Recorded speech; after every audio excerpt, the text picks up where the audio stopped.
Assalamualaikum warahmatullahi wabarakatuh. Selamat datang di channel Adi Panji Gumilang. Salam Pancasila. Alhamdulillahirrabbilalamin. Pertama-tama marilah kita bersyukur kepada Allah Subhanahu wa Ta'ala yang senantiasa memberikan kita nikmat berupa kesehatan dan keselamatan. Marilah kita senantiasa menjaga kesehatan diri kita masing-masing dalam rangka mencegah penyebaran COVID-19 dengan tetap mematuhi protokol-protokol kesehatan yang ada. Baik anak-anak semuanya, pada kesempatan kali ini saya akan melanjutkan pembahasan mata pelajaran PPKN untuk kelas 10 bab yang kedua. Setelah kemarin kita membahas tentang wilayah Negara Kesatuan Republik Indonesia, sekarang topik yang kedua di bab kedua saya akan membahas tentang kedudukan warga negara dan penduduk Indonesia. Baik, sebelum kita awali pembahasan kita pada kali ini, marilah kita berdoa terlebih dahulu. Semoga apa yang kita pelajari nanti dijadikan ilmu yang bermanfaat oleh Allah Subhanahu wa Ta'ala. Berdoa, saya persilahkan.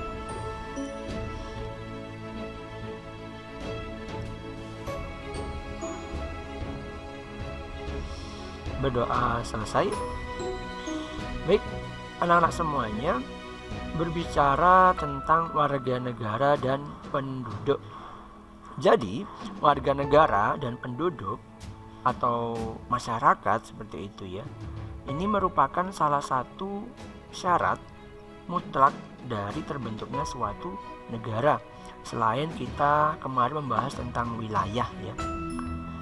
Jadi selain wilayah, penduduk atau warga negara itu juga menjadi syarat mutlak dari terbentuknya suatu negara.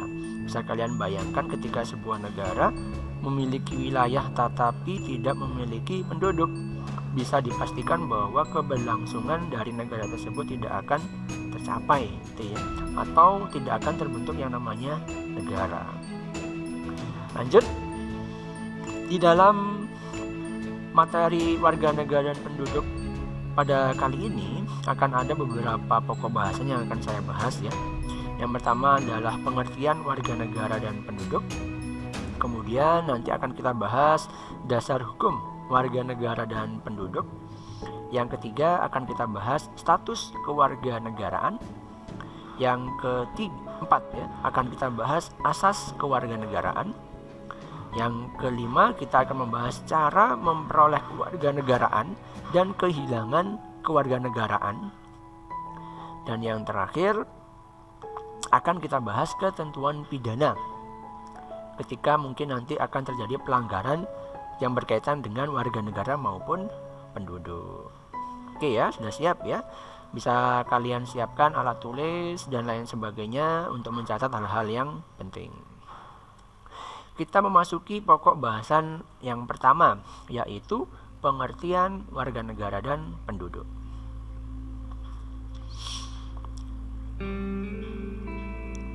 Baik, jadi kata warga itu bisa diartikan sebagai anggota, begitu ya.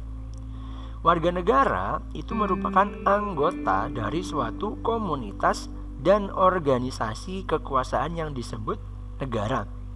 Gampangannya, warga negara itu merupakan anggota dari negara. Gitu ya. Nah, di pengertian yang lain, yang dinamakan warga negara itu merupakan setiap orang yang menurut undang-undang termasuk sebagai warga negara.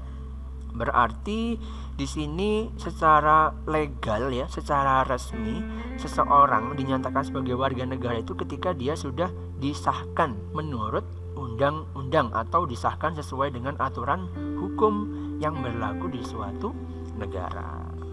Itu ya. Nah, yang lebih rinci lagi, di sini saya mengambil aturan yang ada di dalam pasal 26 Undang-Undang Dasar Negara Republik Indonesia tahun 45. Itu dijelaskan yang menjadi warga negara ialah orang-orang bangsa Indonesia asli ya, dan orang-orang bangsa lain yang disahkan dengan undang-undang sebagai warga negara. itu ya. Orang-orang bangsa asli ini ya pribumi seperti itu ya. Kalau orang-orang bangsa lain itu bisa dikatakan sebagai orang-orang keturunan, entah keturunan Tiongkok, keturunan Arab, keturunan India, pokoknya dia sudah disahkan dengan undang-undang, dia bisa dikatakan sebagai warga negara, lebih khusus warga negara Indonesia. Begitu ya. Nah, selanjutnya siapa saja yang termasuk warga negara Indonesia? Nah, ini ada banyak ya. Saya mengambil dari pasal 4 Undang-Undang Nomor 12 Tahun 2006 yang termasuk sebagai warga negara Indonesia itu kategorinya ada banyak, indikatornya ada banyak. Yang pertama, yang termasuk sebagai WNI itu adalah orang yang sebelum undang-undang ini disahkan, itu berarti Undang-Undang Nomor 12 Tahun 2006 itu disahkan sudah menjadi WNI. Berarti ada aturan sebelumnya yang mengesahkan bahwa dia adalah seorang warga negara Indonesia. Itu dinamakan WNI. Yang kedua, yang dinamakan WNI adalah anak yang lahir dari perkawinan sah dari seorang ayah dan ibu WNI. Ini jelas ya. Yang kedua, anak yang lahir dari perkawinan sah dari seorang ayah WNI tapi ibunya WNA, itu juga dikatakan sebagai WNI sang anak. Nah, yang keempat, ini kebalikan dari yang nomor 3 ya. Anak yang lahir dari perkawinan sah dari seorang ayah WNA, warga negara asing ya, dan ibunya WNI, itu sang anak dikatakan sebagai warga negara Indonesia. Yang kelima, anak yang lahir di luar perkawinan yang sah dari seorang ibu WNI tetapi ayahnya tidak punya status kewarganegaraan. Jadi ibunya itu adalah warga negara Indonesia tapi ayahnya tidak memiliki kewarganegaraan. Terus ayah dan ibunya itu ternyata menikahnya itu tidak sah begitu ya, atau mohon maaf mungkin sang anak ini lahirnya di luar perkawinan, tetap ya sang anak akan diakui sebagai warga negara Indonesia karena ibunya adalah warga negara Indonesia. Yang keenam, anak yang lahir 300 hari setelah ayah meninggal dari perkawinan yang sah dan ayahnya itu WNI. Ini anaknya lahir tetapi 300 hari setelahnya itu ayahnya meninggal. Bagaimana nasib sang anak? Kira-kira kewarganegaranya apa? Nah, tetap kewarganegaraan sang anak mengikuti ayah, yaitu warga negara Indonesia.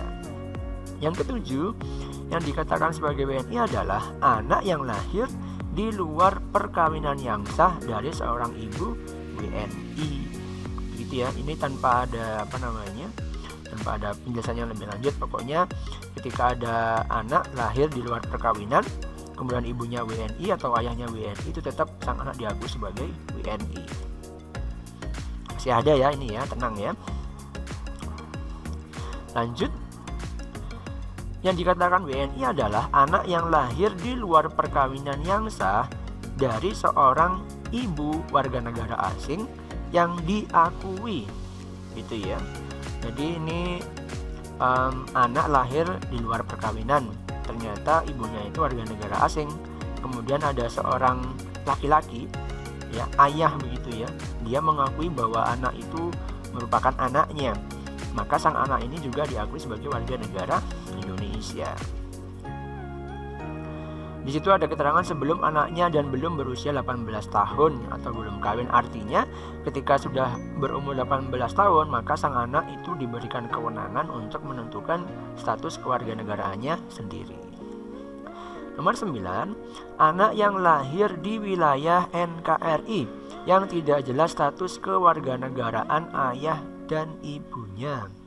Jadi ada anak lahir di Indonesia tetapi status kewarganegaraan ayah dan ibunya ini tidak diketahui. Ayahnya entah berkewarganegaraan apa, ibunya juga entah berkewarganegaraan apa, tetapi anaknya lahir di Indonesia, sang anak tetap diakui sebagai warga negara Indonesia. Oke, lanjut ya yang ke-10. Anak yang baru lahir kemudian ditemukan di wilayah NKRI, ayah dan ibunya tidak diketahui. ini sering terjadi ya, di berita-berita sering diberitakan bahwa telah ditemukan seorang anak tanpa ayah dan ibu. Nah, bagaimana status kewarganegaraan sang anak yang ditemukan ini, atau dalam tanda kutip mohon maaf anak pungut, bukan anak pungut ya, anak yang ditemukan begitu sajalah. Nah, status anak ini tetap menjadi warga negara Indonesia meskipun ayah dan ibunya belum diketahui. Yang ke-11, anak yang lahir di wilayah NKRI apabila ayah dan ibunya tidak mempunyai kewarganegaraan. Gitu ya. Ini sedikit berbeda dengan yang nomor 9. Kalau nomor 9 itu dia punya kewarganegaraan tapi belum jelas apa kewarganegaraannya. Kalau nomor yang 11 ini ayah dan ibunya tidak memiliki kewarganegaraan. Pertanyaannya, mungkin ya, berarti ya seseorang itu tidak memiliki kewarganegaraan. Nah, untuk jawabannya nanti setelah ini akan kita bahas.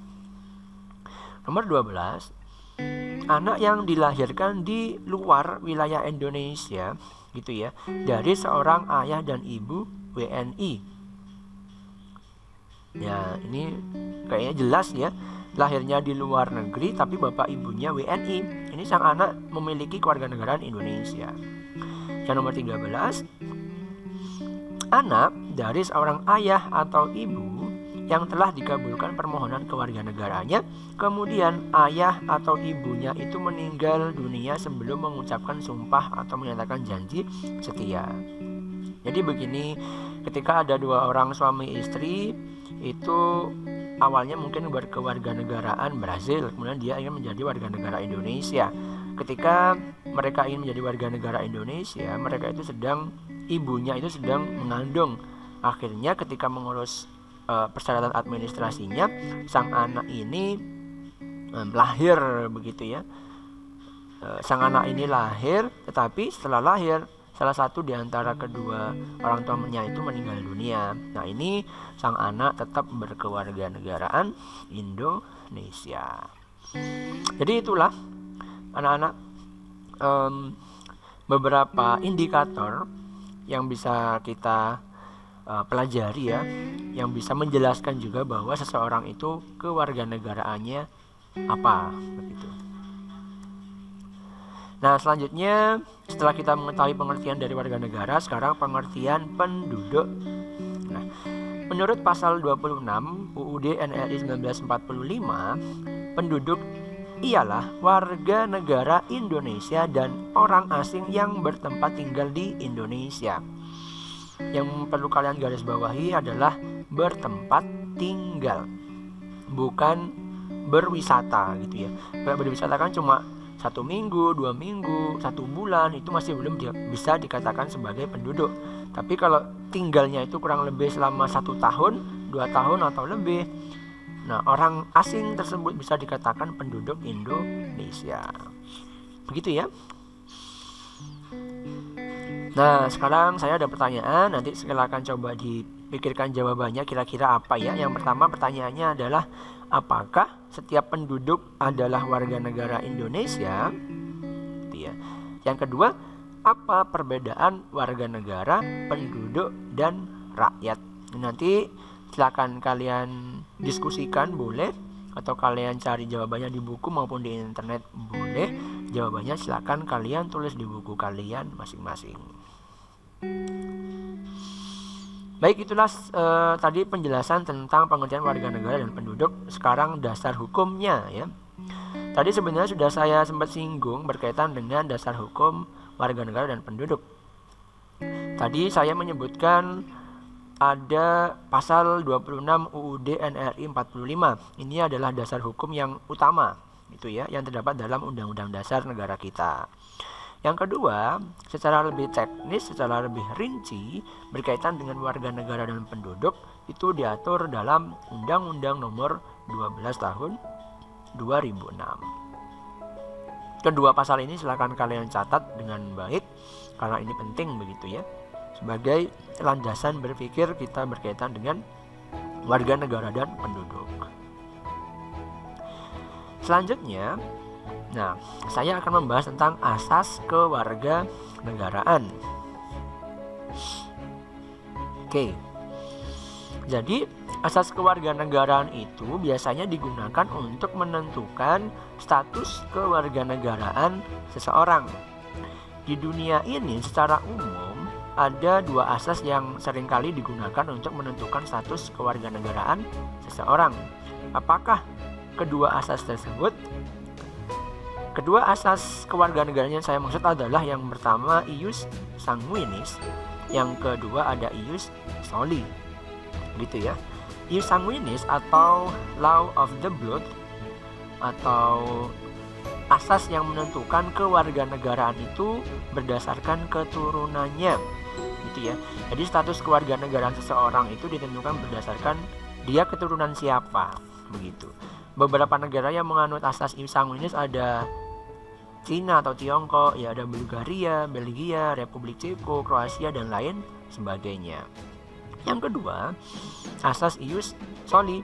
Asas ini menentukan status kewarganegaraan seseorang berdasarkan tempat kelahirannya. Itu ya. Contohnya ada Amerika Serikat, ada Brazil, ada Argentina, ada Bolivia, Kamboja dan lain sebagainya. Saya sempat mencari literasi gitu ya, bagaimana dengan Indonesia. Ada yang mengatakan bahwa Indonesia itu menerapkan asas ius sanguinis berdasarkan keturunan. Nah, itu ya. Nih, ini tentang asas kewarganegaraan. Selanjutnya, setelah kita membahas asas kewarganegaraan, akan saya bahas status kewarganegaraannya. Begitu ya. Jadi ini saling berkesinambungan. Berdasarkan asas kewarganegaraan ius soli dan ius sanguinis, itu menyebabkan seseorang bisa memiliki kewarganegaraan dan juga menyebabkan seseorang tidak memiliki kewarganegaraan. Setidaknya ada 3 kategori ya status kewarganegaraan seseorang. Yang pertama itu dia apatride, gitu ya. Apatride atau tidak memiliki kewarganegaraan, berasal dari kata A ya, tidak itu A, itu ya. A itu berarti tidak. Ada apatis berarti tidak berketuhanan, gitu ya. Yang kedua ada bipatride. Bi itu 2 berarti berkewarganegaraan ganda.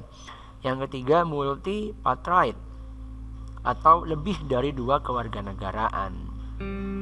Nah, pertanyaannya, bagaimana bisa seseorang itu tidak memiliki kewarganegaraan? Bagaimana bisa seseorang itu memiliki 2 kewarganegaraan? Dan bagaimana bisa seseorang itu memiliki lebih dari 2 kewarganegaraan? Setelah ini akan kita bahas. Nah, kuncinya biar kita bisa menentukan status kewarganegaraan seseorang, kita harus mengetahui asas kewarganegaraan dari negara yang bersangkutan. Ini saya kasih contoh. Yang pertama, ada apatride, tidak memiliki kewarganegaraan. Ilustrasinya seperti ini ya. Di sini ada seorang laki-laki menikah dengan seorang perempuan, itu ya. Ada Fulan dan Fulan seperti itu. Nah, si laki-laki ini dia berasal dari Brazil ya. Brazil itu menganut asas ius soli berdasarkan tempat kelahiran. Dia menikah dengan seorang perempuan yang juga berasal dari Brazil. Brazil sekali lagi menganut asas ius soli. Setelah kurang lebih 1,5 tahun pernikahan mereka melahirkan seorang anak. Anaknya itu lahir ternyata di Tiongkok. Nah, kira-kira bagaimana status kewarganegaraan dari sang anak? Ada yang tahu? Nah, kuncinya kita harus tahu asas kewarganegaraan dari negara Tiongkok. Tiongkok itu menganut asas ius sanguinis. Jadi status kewarganegaraan sang anak baru diakui ketika sang anak ini memiliki keturunan Tiongkok. Ternyata bapak ibunya dari Tiongkok atau bukan? Ternyata dari Brazil ya. Nah, dari sini sang anak tidak memiliki kewarganegaraan Tiongkok. Begitu ya. Kalau misalnya Brazil bagaimana?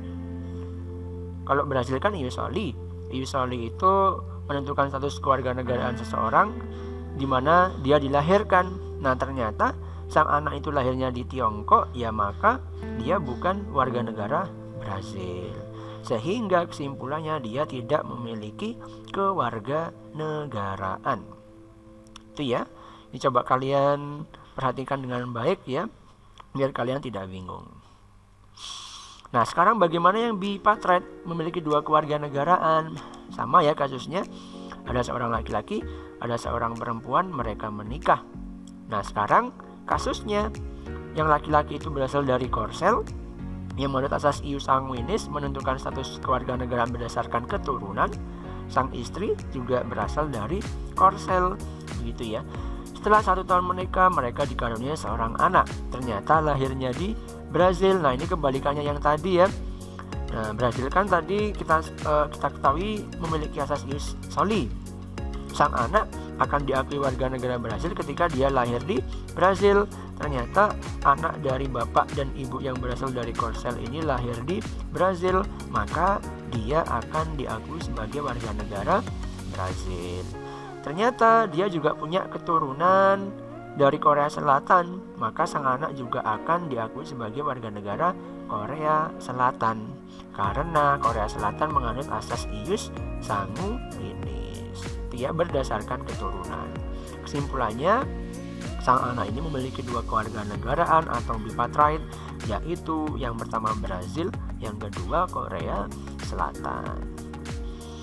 Bagaimana? Sudah paham? Semoga kalian paham. Nanti kalau tidak paham bisa langsung bertanya di kolom komentar atau bisa melalui WhatsApp saya, begitu ya. Nah, sekarang ini PR buat kalian. Setelah tadi saya ilustrasikan bagaimana apartheid kemudian bipartite, sekarang coba kalian gambar-gambar sendiri di buku kalian masing-masing bagaimana kalau multipartite, lebih dari 2 kewarganegaraan itu bagaimana ilustrasinya. Itu ya, selamat mencoba. Nah, sekarang pembahasan selanjutnya adalah cara memperoleh kewarganegaraan. Cara memperoleh kewarganegaraan itu setidaknya ada 5 cara ya, yang diatur dalam Undang-Undang nomor 12 tahun 2006 ya. Yang pertama adalah dengan cara naturalisasi atau permohonan kewarganegaraan. Ini biasanya dilakukan oleh orang luar negeri yang sudah lama tinggal di Indonesia, terus mereka merasa cocok tinggal di Indonesia, akhirnya mereka menginginkan menjadi warga negara Indonesia. Yang paling banyak itu di sepak bola ya. Kita kenal ada Christian Gonzalez, bahkan sempat menjadi pemain tim nasional Indonesia gitu ya. Terus ada siapa lagi, Alberto Gonçalves. Jadi kalau proses naturalisasi itu biasanya ada syaratnya ya. Syarat yang pertama yang penting itu dia sudah tinggal di Indonesia selama 5 tahun berturut-turut ya. Berarti 5 tahun itu dia tidak pernah meninggalkan Indonesia sama sekali, atau 10 tahun tidak berturut-turut, artinya selang-seling ya. 2 tahun di Indonesia, 1 tahun di luar negeri, 1 tahun kembali ke Indonesia, begitu seterusnya. Nah, dari syarat itu ketika sudah memenuhi, maka dia bisa mengajukan proses naturalisasi. Yang kedua karena perkawinan. Ya, seperti yang saya jelaskan tadi di awal ya, ketika ada pernikahan, ibunya WNI, bapaknya WNA, nanti sang anak bisa diakui sebagai WNI, seperti itu. Karena berjasa kepada NKRI. Ini di sepak bola juga bisa. Malahan biasanya pemerintahan negara kita yang mencari ya orang-orang yang memiliki kemampuan di bidang tertentu untuk dimanfaatkan kemampuannya membanggakan negara kita. Yang paling banyak contohnya ya di sepak bola. Beberapa hari terakhir kan kita ditayangkan beberapa informasi berkaitan dengan timnas U20 begitu yang akan bertanding nanti di Piala Dunia. Nah, di situ kan PSSI lagi gencar-gencarnya mencari pemain-pemain keturunan Indonesia yang berlaga di luar negeri yang memiliki kemampuan dan mau untuk dijadikan warga negara Indonesia. Yang nantinya harapannya mereka semuanya akan memiliki jasa gitu ya, akan berjasa kepada negara kita. Yang keempat, mengikuti kewarganegaraan orang tua. Ini hampir sama kayak yang nomor 2 ya, karena perkawinan. Dan yang terakhir karena pengangkatan. Ini juga hampir sama kayak yang nomor 3, pengangkatan ya. Jadi seseorang yang memiliki diproyeksikan ya, ditargetkan memiliki pengaruh buat Indonesia, ditawari untuk menjadi warga negara Indonesia, mau atau tidak. Kalau mau ya akan dinaturalisasi, kalau tidak ya kita tidak boleh memaksakan kehendak, seperti itu. Jadi inilah 5 cara untuk mendapatkan kewarganegaraan Indonesia. Selanjutnya kita membahas kehilangan kewarganegaraan dan bagaimana cara memperolehnya kembali. Jadi anak-anak semuanya, ternyata kita itu bisa kehilangan kewarganegaraan. Apa indikatornya kita kehilangan kewarganegaraan? Ini lumayan banyak juga ya. Yang pertama, karena kemauan kita sendiri. Kita sudah mungkin capek gitu ya menjadi warga negara Indonesia karena gak maju-maju, mungkin akhirnya kita mau pindah ke negara lain, ke Timur Leste mungkin gitu ya, atau ke Malaysia atau ke Singapura. Pokoknya atas kemauan sendiri, dia secara otomatis nanti bisa kehilangan kewarganegaraan Indonesia. Itu ya. Yang kedua, tidak menolak atau tidak melepaskan kewarganegaraan lain. Jadi mungkin ini dia karena sudah terlalu lama di luar negeri, kemudian dia ditawari oleh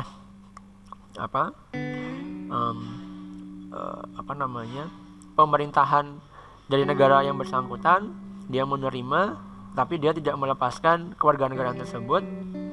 Ya, itu juga bisa menjadi indikator dia kehilangan kewarganegaraan. Yang ketiga, ini hampir sama kayak yang nomor 1 ya, hilang kewarganegaraan karena dia dia memohon kepada presiden gitu ya, atas kemauannya sendiri sama ya. Terus masuk dalam dinas tentara asing. Jadi ternyata ada orang Indonesia yang bekerja di luar negeri, kemudian dia menjadi tentara di luar negeri tanpa izin apalagi, maka dia bisa kehilangan kewarganegaraan. Yang kelima, secara sukarela dia itu masuk ke dalam dinas negara asing gitu ya, yang mana jabatannya itu hanya bisa dijabat oleh warga negara Indonesia. Terus dia menerima, dia nggak menolak, akhirnya dia kehilangan kewarganegaraan Indonesia. Yang keenam, secara sukarela dia mengangkat sumpah atau menyatakan janji setia kepada negara asing, atau istilahnya WNI kita itu dinaturalisasi oleh negara lain gitu ya. Yang ketujuh, tidak diwajibkan tetapi dia ikut dalam pemilihan umum gitu ya di dalam negara asing atau negara lain. Awalnya cuma bekerja saja di sana, ternyata dia juga ikut nyoblos, maka dia juga bisa kehilangan kewarganegaraan Indonesia. Masih ada ya. Mempunyai paspor atau surat yang bersifat paspor dari negara asing. Jadi tadi di status kewarganegaraan kan ada yang namanya bipartite atau 2 kewarganegaraan. Indonesia itu tidak mengakui 2 kewarganegaraan. Di Indonesia itu yang diakui cuma 2 kewarganegaraan, tapi terbatas ya, atau ada batasannya sampai dia itu berumur 18 tahun atau belum kawin. Setelah itu, setelah umur 18 tahun, dia harus memilih salah satu di antara kedua negaranya. Mungkin ketika dulu saya lahirnya di Amerika Serikat gitu ya, akhirnya saya punya paspor Amerika Serikat dan punya paspor Indonesia. Umur saya sudah mau 18 tahun. Nanti ketika saya sudah mau 18 tahun, saya harus memilih Amerika atau memilih Indonesia. Kalau dua-duanya itu tidak boleh, tidak dibenarkan di dalam hukum Indonesia. Yang nomor 9, bertempat tinggal di luar wilayah Indonesia selama 5 tahun terus menerus, bukan dalam rangka dinas, bekerja gitu ya, atau memilih pekerjaan di luar negeri, terus dia nggak punya alasan yang sah, dan dengan sengaja dia tidak menyatakan keinginannya untuk tetap menjadi warga negara Indonesia gitu ya. Jadi ini ada orang yang di luar negeri selama 5 tahun berturut-turut, nggak pernah pulang ke Indonesia, nggak pernah laporan, nggak jelas begitu ya. Terus 5 tahun berikutnya dia juga tidak mengajukan pernyataan ingin tetap menjadi warga negara Indonesia. Ini bisa menjadi indikator dia kehilangan kewarganegaraan Indonesia. Sudah ya. Oke. Nah, bagaimana ketika seseorang sudah kehilangan kewarganegaraan, kemudian dia ingin memperoleh kembali ke warganegaraannya? Itu diatur dalam bab 5 Undang-Undang Nomor 12 Tahun 2006. Yang pertama, dia bisa mengajukan permohonan tertulis kepada menteri, gitu ya. Yang kedua, jadi permohonan tersebut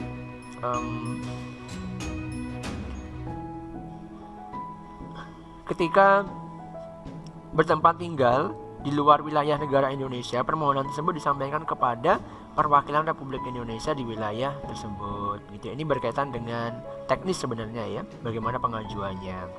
Yang ketiga, jadi pengajuan permohonan kembali status kewarganegaraan itu bisa dilakukan oleh siapapun, perempuan dan laki-laki yang kehilangan kewarganegaraan. Intinya, caranya adalah dengan mengajukan permohonan tertulis kepada menteri. Oke.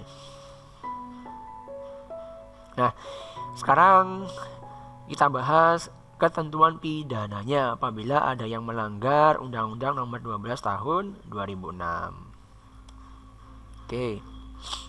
Jadi ketentuan pidananya itu diatur dalam pasal 36, 37, 38 Undang-Undang Nomor 12 Tahun 2006. Dalam pasal tersebut, ketentuan pidana yang diberikan bervariasi ya, yang mana hukumannya itu menyasar kepada pejabatnya ya, kemudian individu atau masyarakat biasa, dan korporasi atau ya kumpulan dari orang-orang begitu, kumpulan dari beberapa orang yang mendirikan sebuah lembaga atau organisasi, perusahaan begitu ya. Hukumannya itu macam-macam ya, bisa penjara, bisa denda. Kalau hukuman penjara itu minimal paling sedikit 1 tahun, maksimalnya 5 tahun. Kalau denda paling sedikit 250 juta, paling banyak 5 miliar. Bagaimana ketentuan lebih lanjutnya kalian bisa cek di dalam Undang-Undang Nomor 12 Tahun 2006. Oke ya. Nah, ini yang terakhir, biasanya berbicara warga negara, penduduk, itu ada istilah paspor dan visa ya. Ini saya cuma mengenalkan paspor dan visa saja. Nah, baik, sekarang saya akan membahas tentang paspor ya. Jadi, apa yang dimaksud dengan paspor? Paspor itu merupakan, kalau bagi warga negara Indonesia ketika mereka hendak bepergian atau mengadakan perjalanan ke luar negeri atau keluar dari Indonesia, maka yang bersangkutan itu harus memiliki dokumen yang disebut dengan paspor, gitu ya. Apa pengertian dari paspor? Paspor adalah buku surat perjalanan resmi dan tanda kewarganegaraan Indonesia yang harus dimiliki apabila ingin memasuki negara lain. Paspor pada umumnya itu berlaku selama 5 tahun. Dan sesudah itu harus diperpanjang atau diganti yang baru. Khusus paspor haji hanya berlaku untuk 1 kali perjalanan haji. Ya, di sini ada paspor itu jenisnya ada 4 ya. Yang pertama adalah paspor biasa atau paspor umum. Ini diberikan kepada semua WNI yang memenuhi persyaratan atau berdomisili di luar negeri.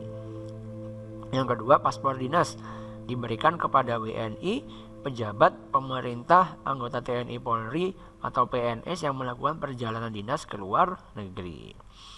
Yang ketiga, ada paspor diplomatik diberikan kepada warga negara Indonesia yang melaksanakan tugas kenegaraan di bidang diplomatik. Yang keempat, paspor haji diberikan kepada warga negara Indonesia yang menunaikan ibadah haji ke tanah suci. Inilah paspor, itu ya. Ada yang warnanya hijau, ini untuk paspor umum. Terus hijau apa biru ini ya? Kayaknya hijau toska ya. Ada hitam untuk paspor diplomatik, ada biru untuk paspor dinas, dan hijau ya kalau tidak salah untuk paspor haji. Dulu coklat, sekarang hijau. Sekarang visa. Visa itu adalah izin dari suatu negara untuk keberadaan seseorang warga negara asing di negaranya. Juga semacam surat izin begitulah ya. Ada 3 jenis visa. Yang pertama ada visa kunjungan, ada visa sosial, ada visa menetap. Kunjungan itu biasanya hanya untuk berwisata atau mengunjungi kerabat yang ada di luar negeri, untuk ziarah gitu ya. Kurun waktunya selama 1 bulan. Kalau visa sosial itu untuk kegiatan sosial, lamanya 3 bulan. Visa menetap biasanya untuk bekerja, belajar, kemudian berlakunya itu selama 1 tahun dan dapat diperpanjang. Visa itu tidak dapat digunakan selain yang ditentukan. Artinya visa kunjungan tidak bisa digunakan untuk kegiatan sosial, untuk bekerja, untuk belajar, tidak bisa, harus sesuai dengan peruntukannya. Apabila melanggar akan dikenakan sanksi berupa deportasi. Deportasi itu pemulangan kembali ke negara asal atau bahasa kasarnya itu pengusiran. Dan yang terakhir, selama berada di negara asing, WNI itu harus tunduk kepada peraturan dan ketentuan negara yang bersangkutan. Apabila dia melanggar, ya nanti hukumannya sesuai dengan hukuman di negara tersebut. Itu ya. Mohon maaf, ini bukan yang terakhir ya. Ini yang baru yang terakhir. Di negara ASEAN ternyata memiliki kesepakatan untuk misalnya kunjungan ziarah, wisata untuk paling tidak selama 3 bulan itu tidak diperlukan visa. 1 negara ASEAN saja ya. Untuk keperluan lain itu tetap menggunakan visa. Jadi ini bentuk visa biasanya itu kayak stiker gitu ya. Tempelkan di paspor, kemudian distempel. Seperti itu. Jadi anak-anak, itulah pembahasan yang lumayan panjang untuk materi warga negara dan penduduk. Semoga kalian semuanya bisa memahami apa yang sudah saya jelaskan. Sekali lagi, saya sangat terbuka untuk segala macam kritik. Kalau ada pertanyaan, kalau ada saran, silakan kalian sampaikan ke saya melalui kolom komentar atau bisa menghubungi saya melalui media sosial yang ada.